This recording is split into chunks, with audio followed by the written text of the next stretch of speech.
My fellow citizens, at this hour, American and coalition forces are in the early stages of military operations to disarm Iraq, to free its people, and to defend the world from grave danger.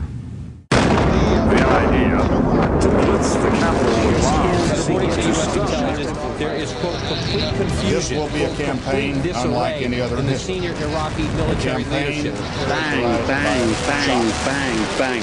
All in the same. Once public support is in place and war is finally underway, the news media necessarily turn from covering the rationales for war to covering war itself. When the president decides he wants the U.S. to go to war, then the war becomes the product.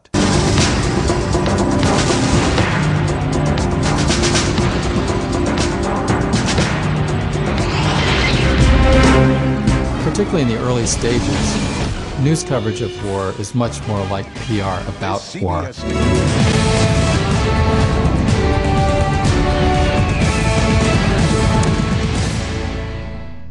Influencing the nature of this war coverage has been a priority of one administration after another since Vietnam, when conventional wisdom held that it was negative media coverage that turned the American people against the war and forced U.S. withdrawal.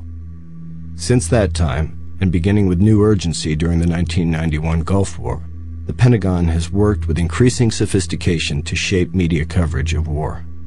As then Defense Secretary Dick Cheney noted about the importance of public perceptions during the first Iraq War, frankly, I looked on it as a problem to be managed. The information function was extraordinarily important. I did not have a lot of confidence that I could leave it to the press. So for the invasion of Grenada and invasion of Panama in '83 and '89, then the Gulf War in early 1991, it was like a produced TV show, and the main producers were at the Pentagon. They decided, in the case of the Gulf War, exactly what footage would be made available to the TV stations. They did nonstop briefings utilizing the increasing importance of cable television. They named it Operation Desert Storm. Breaking news of what's now officially called Operation Desert Storm. Good evening. Operation Desert Storm rages on. All that sort of stuff was very calculated, so you could look at that as an era of media war manipulation from the standpoint of the U.S. government. Then you had a different era. You had the invasion of Iraq in 2003. Scores of American reporters have now joined U.S. military units in Kuwait as part of the Pentagon's effort to make any war with Iraq what the Pentagon calls a media-friendly campaign. Another part of that effort is on display at the U.S. Military Command Center in Qatar. A Hollywood set designer was brought in to create a $200,000 backdrop for official war briefings. And tied in with that is the worship of Pentagon technology. I've fallen almost in love with the F-18 Super Hornet because it's quite a versatile plane. I got to tell you, my favorite aircraft, the A-10 Warthog. I love the Warthogs. This morning around 4 a.m. local time, the first three took off, and when you're 300 feet away from them when they do it, you hear it in your shoes and feel it in your gut.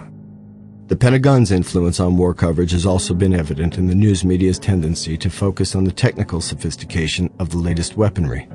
Should they have used more? Should they, use a Moab, the mother of all bombs, and a few daisy cutters, and, let's not just stop at a couple of cruise missiles. The newest, biggest, baddest U.S. bomb. We'll pound them with 2,000-pound bombs and then go in. 2,000-pound bombs in urban areas? Oh, sure. The plane I'm holding in my hand here, the F-117 stealth fighter, was used in these attacks significantly. How do you steer this thing? You have a stick, is that right? Sure. We have both of us have matching center stick with left throttles.